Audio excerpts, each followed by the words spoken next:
Journalists are kept under close surveillance. To go to North Korea is to accept the presence 24 hours a day of guides who are guarantors of the country's good image.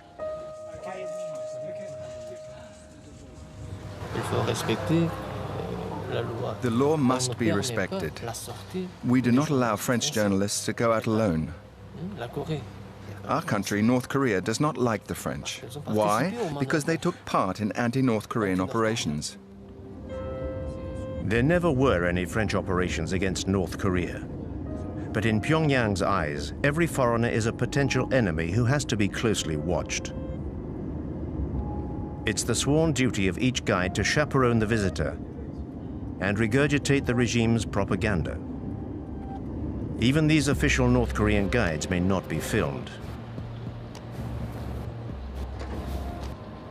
During our stay, we will be confined to our Pyongyang hotel, with absolutely no chance of being allowed to go out into the city unaccompanied. So, Mr. Han, what are we going to do? What now? Going for a stroll. Where? Here. In the hotel? Yes, in the hotel. Maybe we could go into town. No.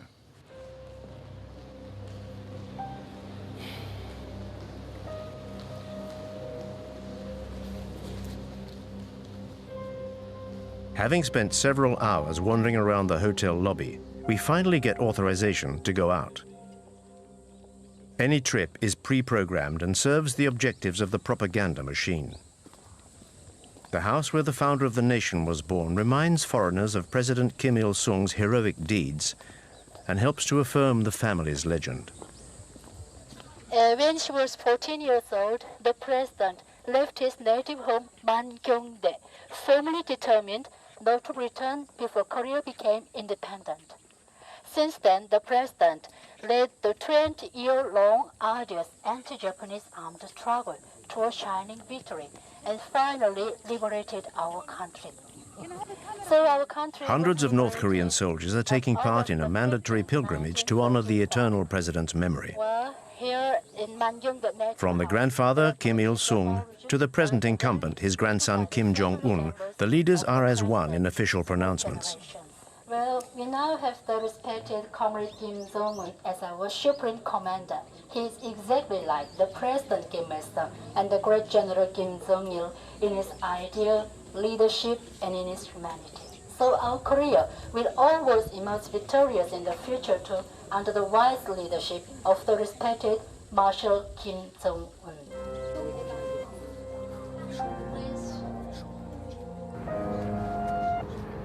We've been given authorization to visit Pyongyang to film the capital's latest infrastructures. The authorities are keen to airbrush the image usually associated with this country: a totalitarian regime, a family dynasty, and brutal repression. This shiny, brand-new hospital is exactly the sort of publicity the regime wants. On the 3rd of November last year, Marshal Kim Jong-un visited our hospital. He was very happy. He said he felt like he was walking into a palace. Look at that chandelier up there.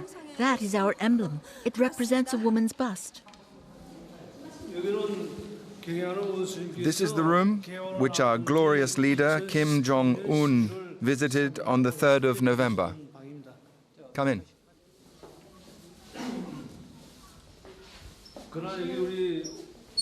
This is the bed the Marshal sat on when he came here.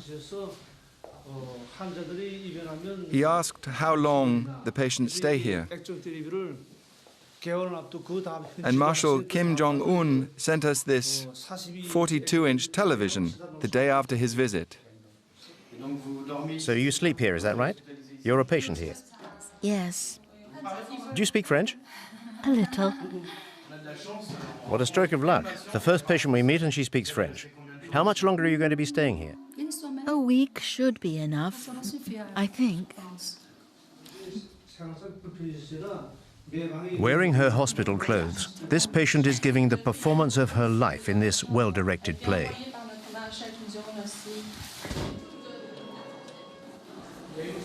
Is that a power cut?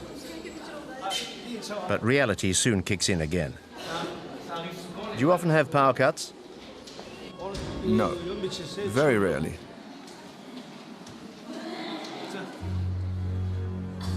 The hospital's employees do their best to remain unmoved by such events. Nothing can tarnish the image of the country and those who run it.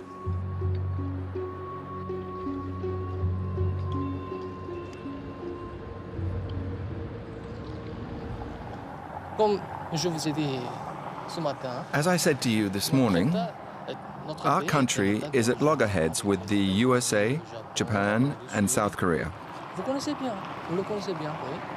So we need a strong military, many soldiers to defend the fatherland.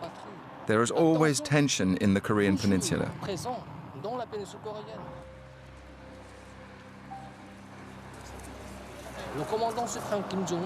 And Commander Kim Jong-un is very young. He has declared, if our enemies dare to light even the smallest fuse of a war, Korea will strike a lethal blow, which will definitively unite the country. Reunification of our nation is the most fervent wish of every Korean. This desire for reunification dates from the end of the Korean War in 1953, when the peninsula was split into two countries. But no peace treaty was ever signed. Officially, the two Koreas are still at war. North Korea was subsequently run by Kim Il-sung until 1994, and then by his son, General Kim Jong-il, who died on the 17th of December, 2011.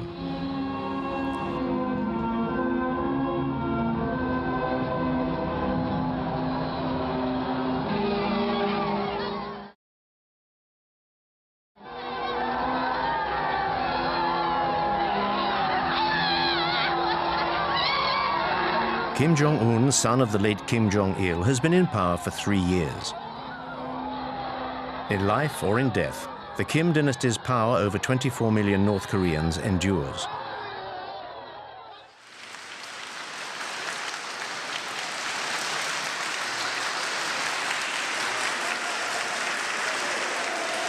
The Kim family is the first communist dynasty in history. The new incumbent was presented to the people as a natural successor. Barely 30 years old, Kim Jong-un was quickly awarded the titles of Supreme Commander and then Marshal, and set about consolidating his power. Kim Jong-un's accession to power gave birth to a new hope in the hearts of the North Korean people.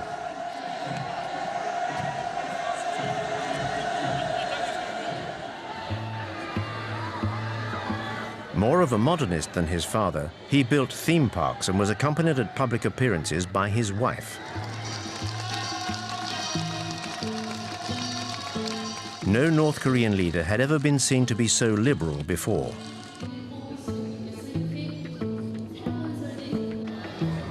Kim Jong-un cultivated his image right down to his posture, which was designed to be reminiscent of his grandfather's.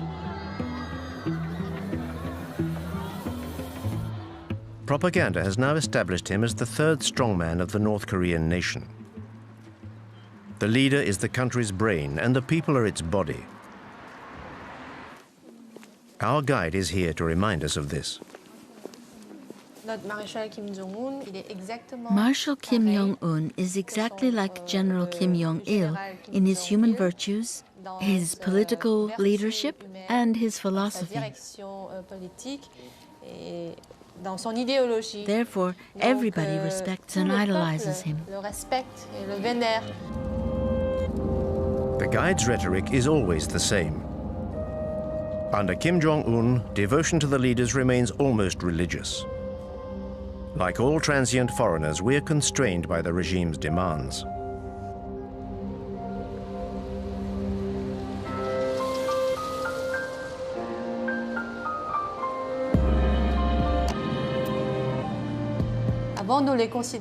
Before, we thought of them as leaders or heads of state.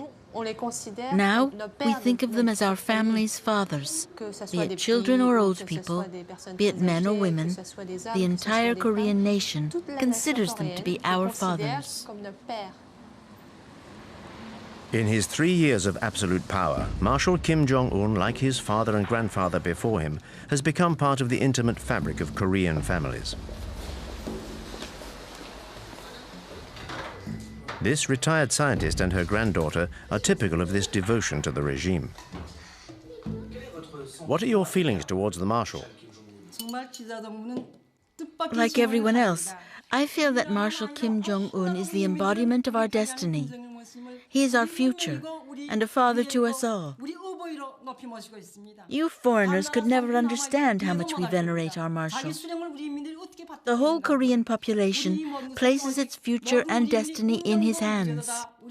It is thanks to Marshal Kim Jong-un that I am wealthy and can live like this. In fact, maybe you know the song which speaks of the rise of our young nation and tells how our country will be built by the people under the guidance of Comrade Kim Jong-un. Thanks to him, our future will be brilliant and socialism will triumph.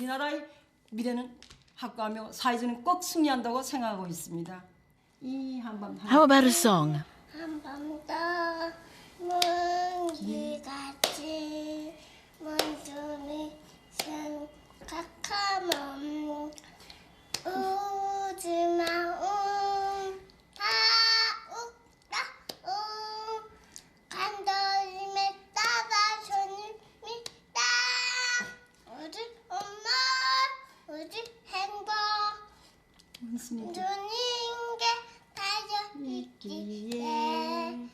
아침 저녁 소원은 하나 원수님의 안녕입니다. You see, even little children miss the Marshal, so they salute him in their songs. Your granddaughter who just sang, she's 2 years old.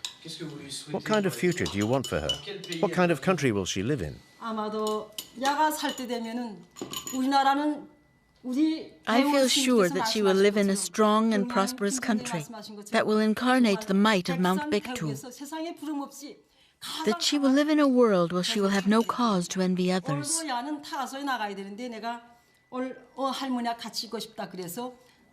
She already goes to a good nursery and will go to the free high school and university.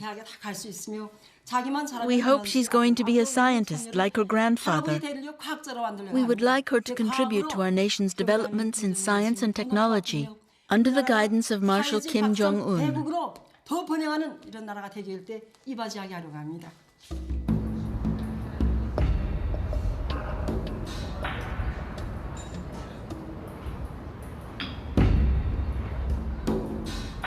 Under Kim Jong-un, the nation's future elite is being coached in Pyongyang's model schools. Here, the children of families close to the nucleus of power will one day become musical virtuosi. We teach the children piano, but out of 30 pupils, only a few will be selected for the National Academy of Music. Some will become pianists, and others will just become composers or singers.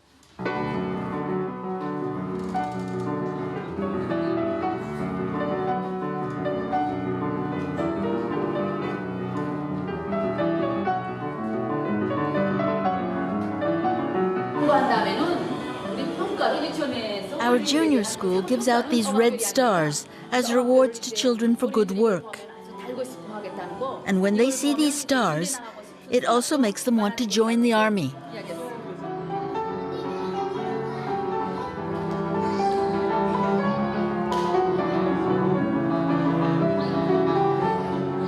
In this way, youth is molded to the regime's ideology from an early age and plays a vital role in its propaganda.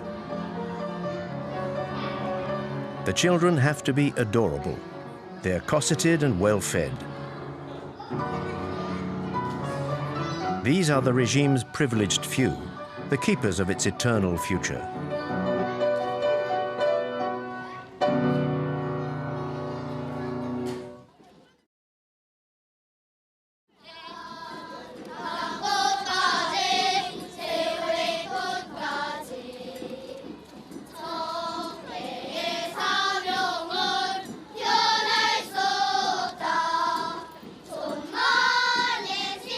From infant school through to university, devotion to the leader seems unfailing. But all the parades, songs and smiles hide another reality. The images that we filmed in North Korea give no insight into how this enigmatic country really works. Only North Korean refugees who have fled their homeland can genuinely shed light on the country's everyday life. What your footage shows is children who are all at the same level. The ones who lead the parades on the streets of Pyongyang are psychologically groomed throughout their time at school, and usually they have access to better facilities, owing to their parents' position, because it's a privilege to lead parades like this through the streets of the capital.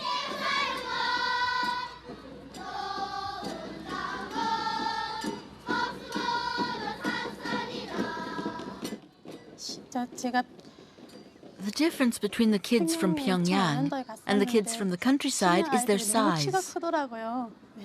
The children from the capital are much bigger than the country kids of the same age. This is due to lack of protein in their diet.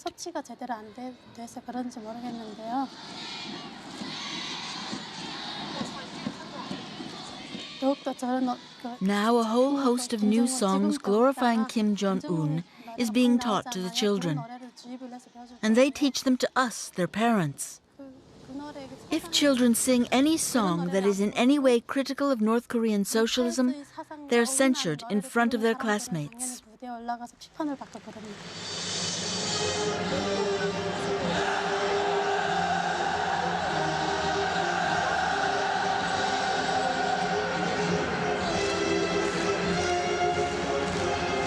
This indoctrination of youth is an absolute priority.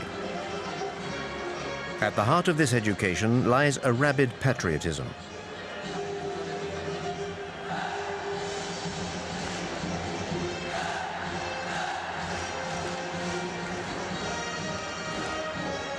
These children are the future of North Korea and have to be ready to defend their nation.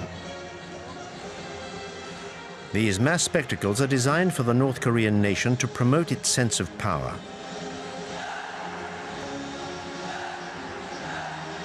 These 20,000 young participants are all members of families fiercely loyal to the regime.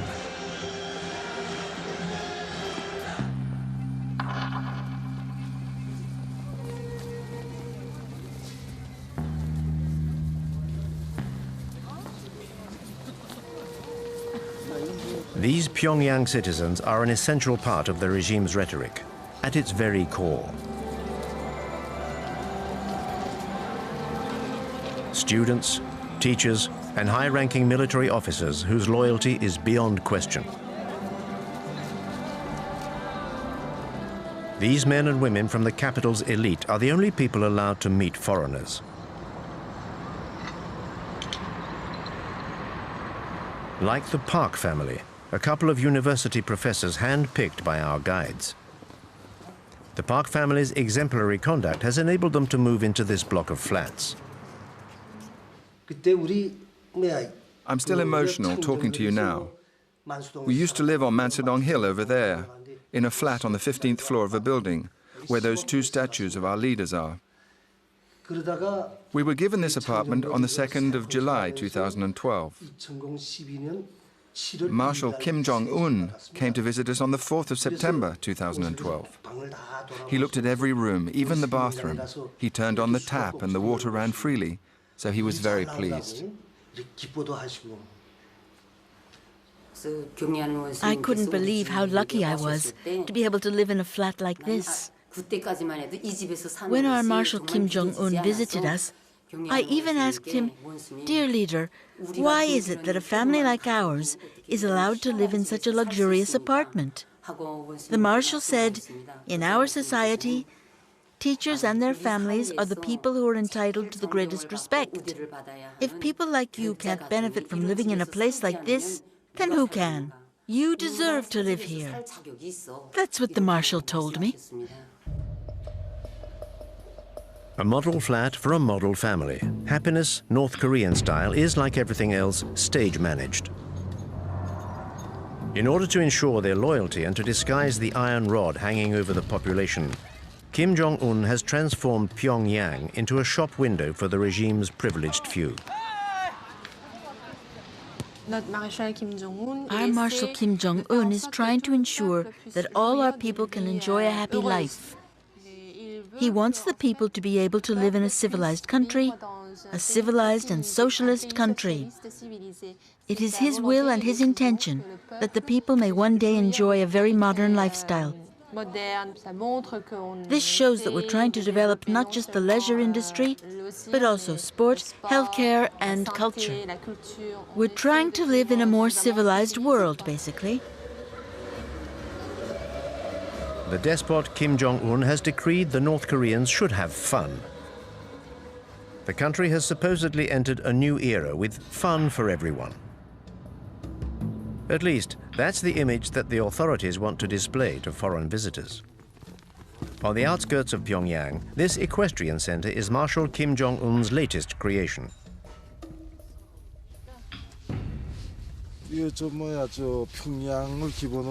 This equestrian center is for the benefit of everybody: workers, employees, old people, and even small children. Nothing is left to chance. There's no room for improvisation. I'm on my way. They want to see the merry-go-round. Get everything ready quickly and let the others know. We're on our way.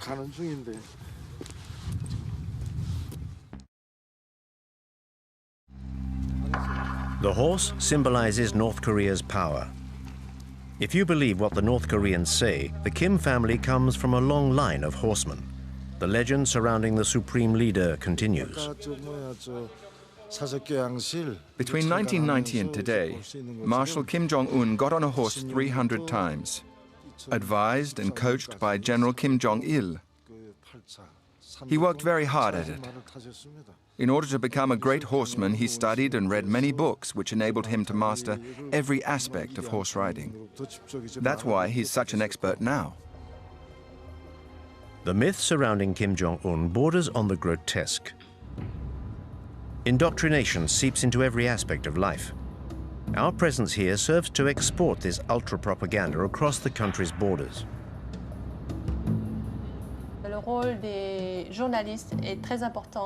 The role journalists play is very important. That's why we're taking the documentary you are making of our country so seriously. We hope that you will take what we have told you and turn it into a fair and objective documentary. Part of the schedule for the day is a visit to Marshal Kim's latest folly, a ski resort 200 kilometers from Pyongyang. His time studying in Switzerland gave him a taste for winter sports. The regime has spent $300 million on the construction of this complex. But Kim Jong-un has also achieved his objective of circumventing the embargo on leisure goods imposed by the international community. We have 10 ski slopes here at the Masik Resort, 9 for professional skiers and 1 for beginners. We started building these slopes in May 2013, and we finished on the last day of December 2013.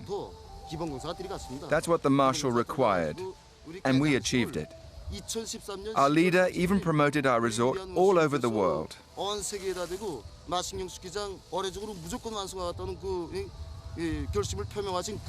Skiing is part of our country's culture.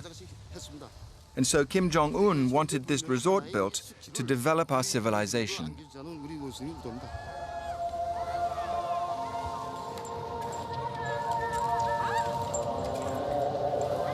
But who in North Korea can afford the luxury of a holiday here? No one is willing to explain the circumstances of their stay here. The resort was designed with the people in mind, and the prices too have been set with the people in mind. In Marshal Kim Jong-un's socialist country, money remains a taboo subject. Only 5,000 North Koreans are estimated to have the means to use this resort.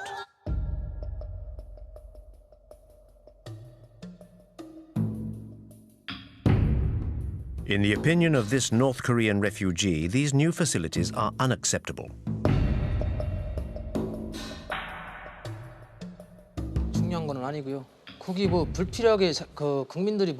It's all so ridiculous. People are starving to death, and these facilities are only for rich people from Pyongyang and no good to anyone else. The reality is that people in North Korea are suffering.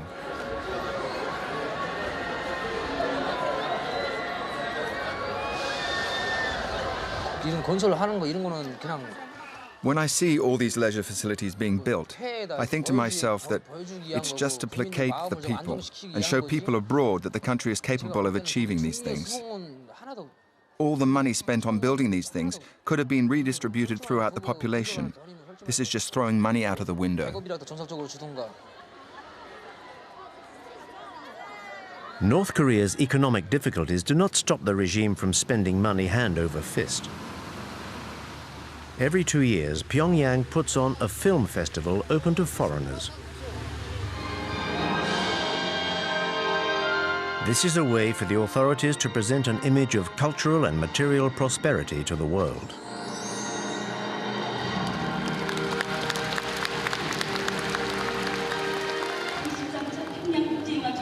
We declare the 13th Pyongyang International Film Festival open. The films and cartoons shown all follow the party line, of course. This amenability towards the world outside North Korea is limited, and tributes to the leader are never far away. This event is all the more important because it only takes place thanks to the interest and the love that Marshal Kim Jong-un has for the cinema. You're about to watch films which are completely innovative in both form and content. North Korean cinema has a central role in the propaganda machine. It educates even before it entertains.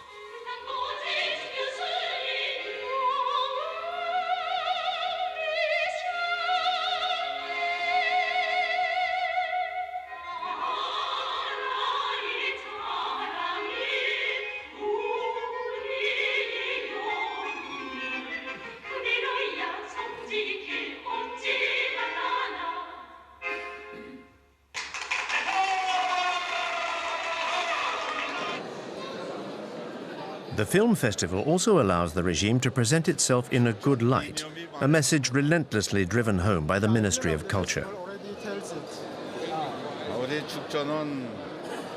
We want independence, friendship, and peace between peoples. All over the world? Yes, all over the world. A select group of dignitaries and a few foreigners are being treated to a soirée orchestrated by the great and good of the regime.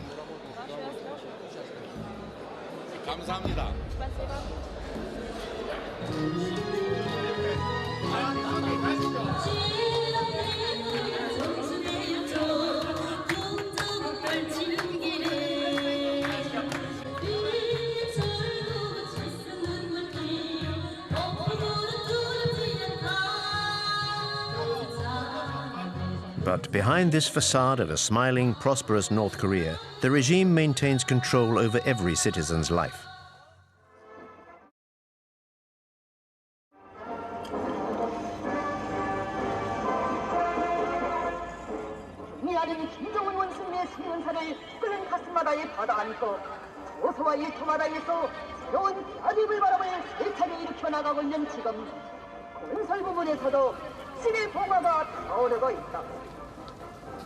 평양 원숭이의 10년차를 넘게 맞서서 송청강 기관식발전소 건설상과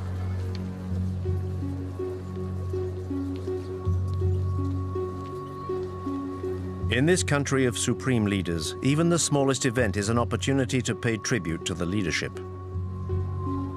Under North Korea's totalitarian system, there is no other choice.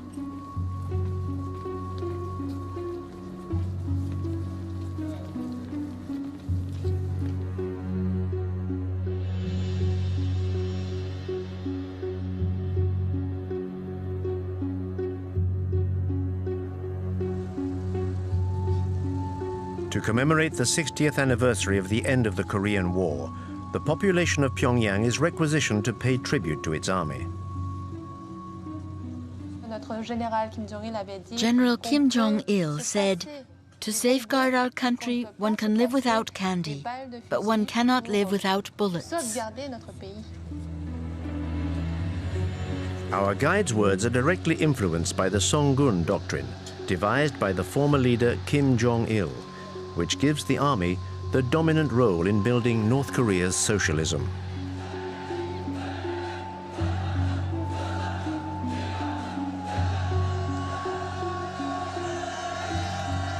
Like his father, Kim Jong-un perpetuates the tradition of large public parades. In this way, he sets the scene for his own power and that of North Korea.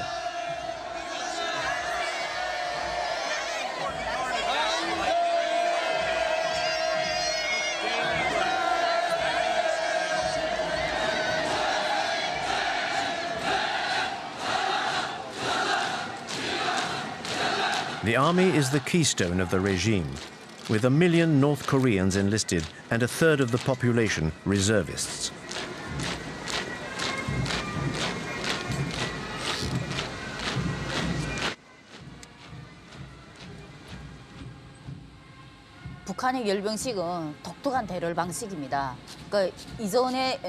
These parades are quite remarkable. I think they used to do something similar in the former USSR. What leaders Kim Il-sung and Kim Jong-il taught us was a style of military marching called the Hell March, which dated from the end of the war with Japan. It's a style that Kim Il-sung was already using when he fought the Japanese. The idea is to intimidate the enemy. When you do a hopping goose step like that, it's rough on the stomach. When we trained, we were told to wear 2 leather belts done up very tightly under our belly. This pushed up your stomach, which you can imagine is very painful.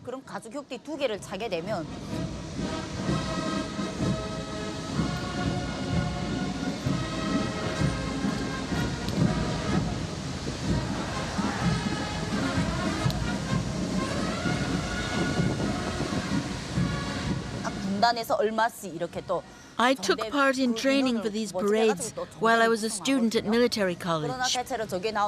But a few days before the parade, I contracted paralysis in my legs because of the hopping.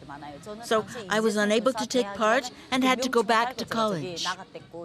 The training is extremely hard. It felt like being a prisoner in a labor camp. And in North Korea, not to be able to take part in the parades is very shameful.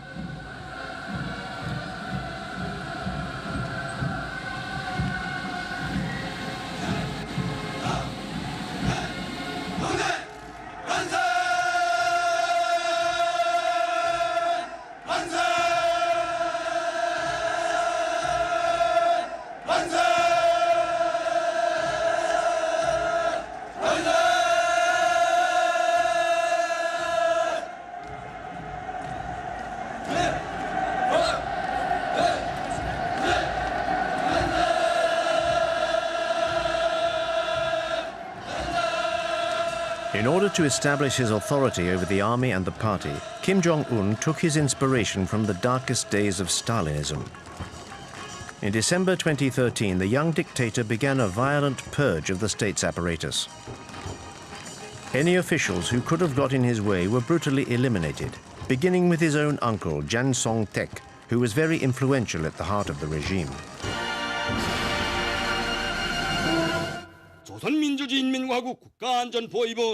The Special Military Tribunal of the Ministry of State Security of the Republic of Korea has found the accused, Jang Song-taek, guilty of acts of subversion against the state. His goal was to overthrow the power of the proletariat by aligning himself with our ideological enemies. This crime carries the severest penalty under Article 60 of our Penal Code. This upstart, this traitor to the revolution, is condemned to death. The decision is to be implemented with immediate effect. Jiang Song-tek was shot, according to the party line, for fomenting a coup d'etat. He was said to be overly immersed in commercial activities with China. Any hope of the regime relaxing its approach was definitively snuffed out. Kim Jong-un has asserted himself as a warlord. His frequently bellicose directives are followed to the letter by North Korea's soldiers. After the Kim Jong-un regime took power, training became more and more intense. He was determined to crush South Korea by force. He was very insistent on the weapons we had to use and ordered us to use all our ammunition on every training drill. I remember the directives changing when he took over. We had to go up into the mountains more and more often for training sessions, 2 or 3 times a week. And everything changed from a military equipment point of view. We got new and better munitions, like armor-piercing bullets.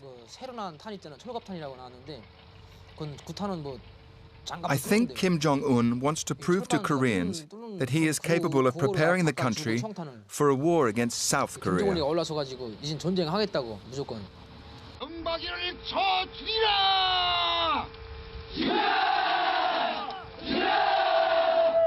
Marshal Kim Jong-un regularly challenges his southern neighbor and enemy.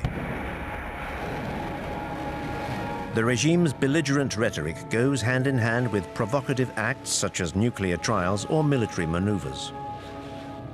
The state needs an enemy to justify the economic priority given to the military.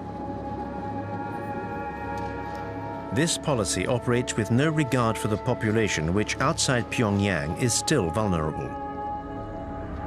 Between 1994 and 1998, the country suffered its worst ever famine, which caused the deaths of hundreds of thousands of people. At that time, I was a soldier, and I had some serious health issues. I'd lost a lot of weight. I remember that opposite my barracks, there was a woman who used to deliver food to the Labour Party cells. I went to see the farm manager and pleaded with him to give me some apples. I said, "Give me an apple before I starve to death." So he said, "You can eat what you like when you're here, but you can't take anything with you. Otherwise, all the other soldiers will end up coming here and your superiors will confiscate your food." I lived on an apple in the morning and an apple in the evening for several months. Nowadays, there are no great famines, but lack of food is still the main thorn in the regime's side. A third of the country's population suffers from malnutrition and is dependent on a public food distribution system. L'État achète de la part des paysans des... The state buys cereals and other foodstuffs from the farmers at a low price à des prix bas, et puis and then redistributes them among the population. Depending on the number of people in the family, they get more or less food. More is given to families where there are adults. The regime is still incapable of feeding its people, but is keen to convince us that the opposite is true. Our journey now takes us on a visit to a naturally exemplary farm. These are the details commemorating our visits from General Kim Jong-il, who came 15 times to give us new instructions. His advice when he was here enabled us to improve production. He was very pleased. The general said, at first, the soil here was bad, but the good work of our farmers has allowed us to increase productivity. General Kim Jong-il himself said that our farm should become a model to the rest of the country. This model farm looks more like a ghost farm. According to the manager, 850 farmers work here. We do not see a single one. This dilapidated greenhouse is the regime's attempt to convince us of how modern its agricultural system is. In fact, what we produce here is mainly for the local population. We don't get involved in how many people we distribute vegetables to. There is an organization above us that calculates this and then gives us production targets for the year.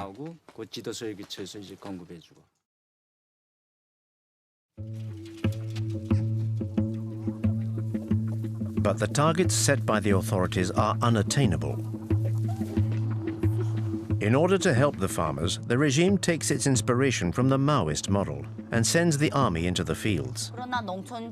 As soon as our training is over, we go into the country to work with the farmers. We usually help with pricking out rice or planting corn.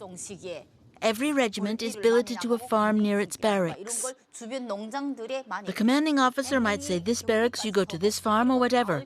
After the corn harvest at the end of October or beginning of November, we return to barracks to start our winter training. In March 2012, Kim Jong-un introduced a reform which allowed farmers to keep half of what they grew.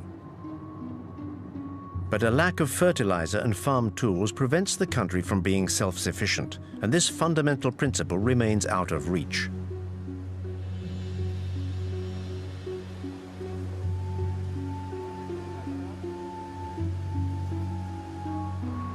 The regime seems to continue supporting a systematic economic path. But today, it no longer has any choice but to tolerate private commercial ventures.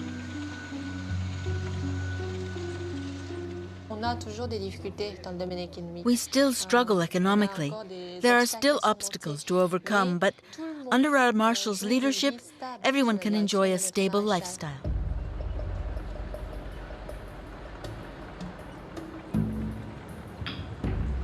The regime has succeeded in maintaining this stability by cutting off its population from the outside world. Only a handful of North Koreans managed to get around this isolation via the black market. There are smugglers who regularly cross the Tumen River on the Chinese border and bring back contraband. I went into business with a bunch of friends, and I remember everyone copying and burning South Korean DVDs brought in from China, and then selling them in the markets.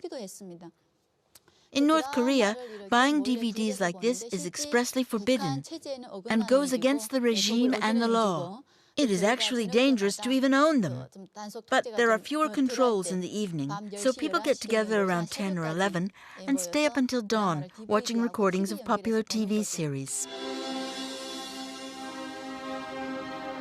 I remember a very popular South Korean series which showed a casino in a capitalist country. You saw money changing hands, which we'd never seen before. Because all you see on North Korean television is documentaries about Kim Il-sung and Kim Jong-il. And it's still the same today. But in those South Korean series, I saw apartments and wardrobes full of clothes and shoes. The North Korean regime keeps on telling us that South Koreans are very poor. But the people in those series were really fashionably dressed, and I loved it.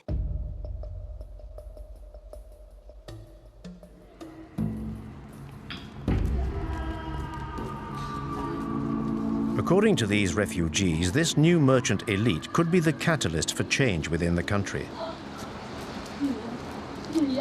This may explain why control over the population has increased since Kim Jong-un's accession to power. North Koreans have absolutely no chance of leaving the country legitimately. So despite the risk, many try clandestinely to cross the border into China.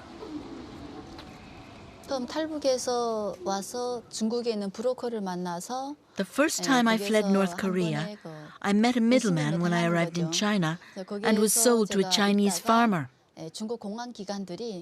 When you're on Chinese soil, you're considered an illegal immigrant and not a refugee.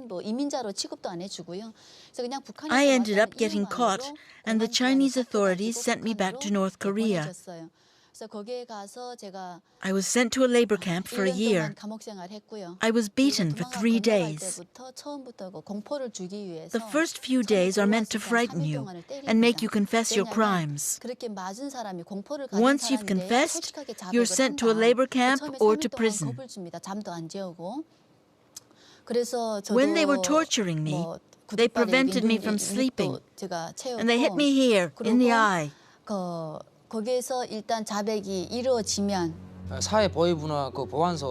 When I was a border guard on the Tumen River, it was my job to catch fugitives. We were posted along the Chinese border in groups of 3. When we caught a fugitive, we took them to our guard post, where we recorded the time and date at which we'd captured them. Then the fugitive was interrogated by our boss and transferred to the Department of Security. If the prisoner was starving, we could be lenient. Otherwise, they were sent straight to prison or the labor camp. All I did was hand them over to my superiors. We were rewarded for each fugitive we caught.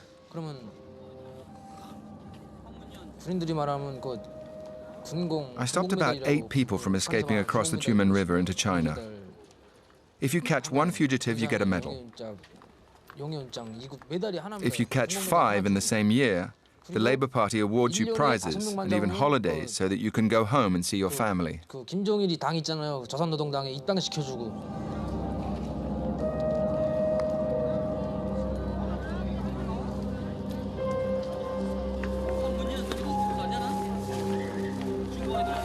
살아갈 길이 너무도 막연했어요. Once I left prison, I wondered how I was going to carry on living with no identity. I was considered a traitor to the nation, so I had no future in North Korea. I tried to flee a second time. I had obtained contact details for a people trafficker while I was in prison. Thanks to him, I managed to cross the Tumen River between China and North Korea. With the fake passport he made me, I got on a boat to South Korea the following day.